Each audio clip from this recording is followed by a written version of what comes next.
Bonjour à toute l'équipe de la matinale, que vous soyez donc à la technique, au niveau de l'accueil, également bien sûr derrière le micro, bien salutations et que le Seigneur vraiment puisse fortifier la matinale donc de ce jour.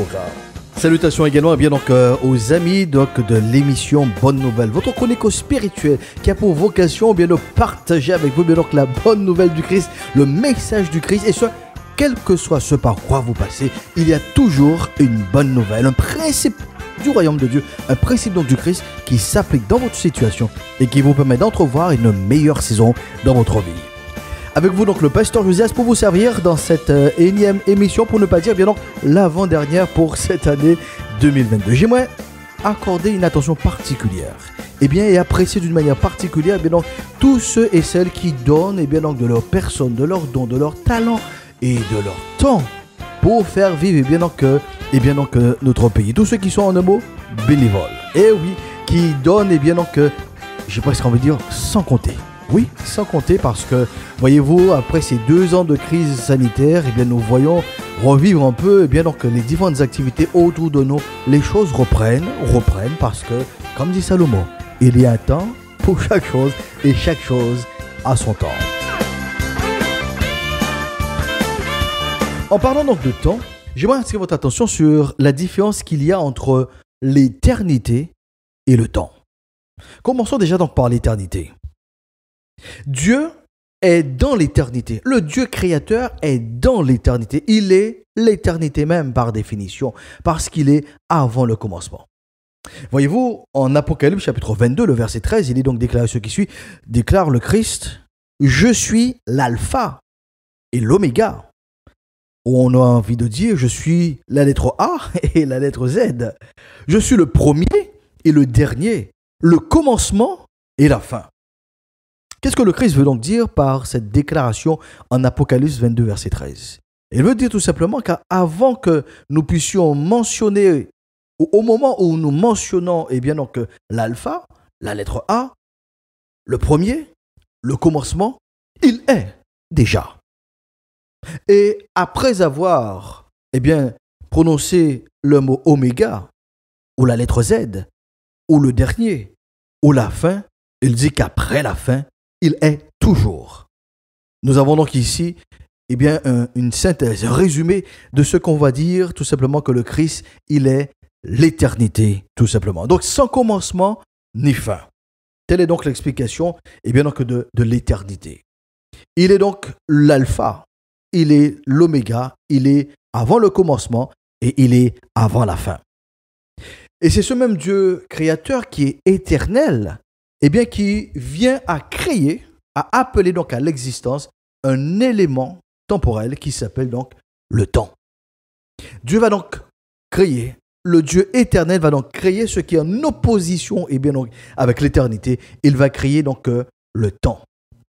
Et je vous invite à lire notamment donc le premier verset donc de la Bible, en Genèse chapitre 1er, le verset 1er, où il est donc dit « Au commencement, Dieu créa les cieux et la terre ». Et ce petit exercice familier que nous pouvons refaire à nouveau dit tout simplement que nous avons ici donc un repère temporel au commencement, nous avons un acteur qui est Dieu, nous avons donc le verbe d'action qui est créa et l'objet donc de cette action créa donc les cieux et la terre. Et si nous supprimons au fur et à mesure donc les éléments, en commençant par l'élément qui a été construit, créé, donc au commencement, Dieu créa, tout simplement.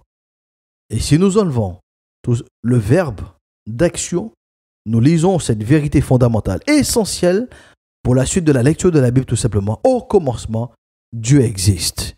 Point final. Donc avant le commencement, avant même que le commencement soit, Dieu existe, tout simplement. Genèse chapitre 1er, verset 1er, donc, pose cette affirmation que Dieu est celui qui va initier le principe du commencement. Et donc, Dieu va aussi placer, lors de la création, donc, des marqueurs donc, du temps. Selon Genèse chapitre 1er, versets 14 et 15, il est dit ce qui suit. Dieu dit qu'il y a donc des luminaires dans l'étendue du ciel pour séparer le jour d'avec la nuit, que ce soit donc des signes pour marquer les époques, les jours et les années, et qu'ils servent donc de luminaires dans l'étendue du ciel pour éclairer la terre, et cela fut ainsi. Dieu va donc prendre l'initiative de créer l'espace-temps et d'y mettre également donc des marqueurs, dont notamment donc les grands luminaires, le soleil et la lune. En Genèse 8, verset 22, il complète cela en disant « Tant que la terre subsistera, les semailles et la moisson, le froid et la chaleur, l'été et l'hiver, le jour et la nuit ne cesseront point sur la terre. » Genèse 8, verset 22. Nous y trouvons donc d'autres marqueurs du temps qui se trouvent en termes de période, en termes d'activité, les semailles et la moisson, le froid et la chaleur, l'été et l'hiver, le carême et la saison pluvieuse pour nous. Le jour et la nuit ne cesseront point. Les marqueurs du temps resteront donc à jamais. Si nous voulons nous aventurer à une définition sommaire donc du temps, nous pourrions donc dire que le temps est encadré par un commencement et une fin.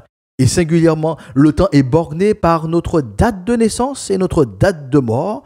Et l'espace qu'il y a entre ces deux dates s'appelle tout simplement la vie. Ce mois de décembre donc, porte quelques caractéristiques. C'est le dernier mois de l'année. Un des marqueurs justement donc, du temps. C'est la période donc, du bilan sur le temps écoulé et les expériences qui ont été menées. Durant ce mois de décembre, nous avons aussi la fête de Noël, ou pour être plus précis, le rappel de la naissance donc, du Christ, la nativité. Pour le temps qu'il nous reste, considérons donc le projet de Dieu dans le temps, ou bien comment celui qui est éternel parle et travaille avec notre langage donc, du temps. Le projet de Dieu donc dans le temps. En Genèse 3, verset 15, nous lisons « Je mettrai donc inimitié entre toi et la postérité. Je mettrai inimitié entre toi et la femme, entre ta postérité et sa postérité. Celle-ci t'écrasera donc la tête et tu lui blesseras le talon. » Intervention donc du Dieu créateur au moment où l'homme a pris donc la décision donc de s'écarter du plan et du projet donc de Dieu et de désobéir. Ainsi, le péché va donc entrer dans l'humanité, mais Dieu va prendre une position ferme dès le départ en disant tout simplement qu'il viendra un jour où il réglera donc, ce problème.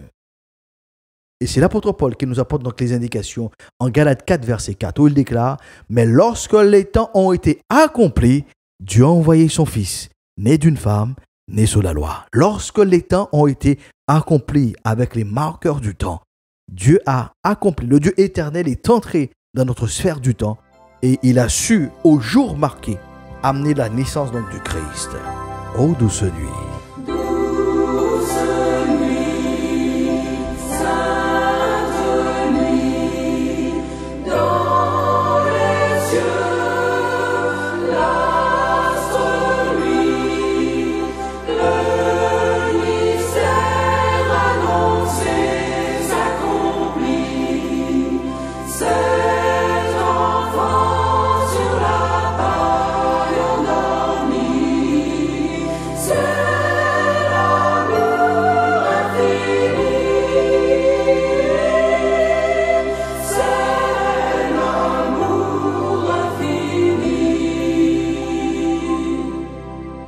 Pour terminer donc notre séquence sur justement le projet de Dieu donc dans le temps, notons qu'en Jean 13, verset 1er, il est dit « Avant la fête de la Pâque ».